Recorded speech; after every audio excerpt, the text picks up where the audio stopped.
ہم میں سے کوئی بندہ گنہگار ہو یا کوئی نیک ہو، جب وہ پانی استعمال کرتا ہے تو جب جسم کے ساتھ پانی مس ہو جائے اس کو مائع مستعمل کہتے ہیں، اور وضو میں جو گر جائے وہ تو مکروہ ہو جاتا ہے۔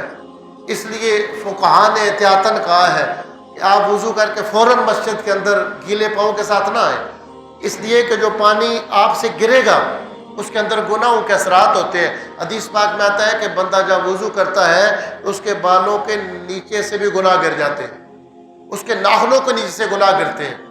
اور حضرت امام شارانی نے المیزان الکبریٰ کے اندر لکھا ہے کہ جب بندہ وضو کرتا ہے یا غسل کرتا ہے جب اس پہ غسل فرض ہو تو جو پانی نیچے گرتا ہے وہ جو استعمال شدہ پانی ہوتا ہے اس کے اندر گناہ کے اثرات ہوتے ہیں۔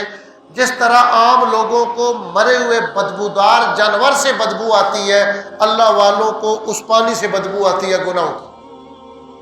امام ابو حنیفہ رحمۃ اللہ علیہ کی مشہور کرامت ہے آپ کے زمانے میں کہ بندہ وضو کر رہا تھا تو آپ نے فرمایا شراب نہ پیا کر۔ اس نے کہا کہ آپ کو کیسے پتہ چلا؟ فرمایا تیرے وضو کے ساتھ جو گناہ کے اثرات گر رہے تھے اس سے مجھے معلوم ہو رہا تھا تجھے گناہ کرتا ہے۔ اور آپ بزرگ بھی ہو، غوث قطب بھی ہو، اس کے پاس اس لیے ان چیزوں میں احتیاط کرنی چاہیے۔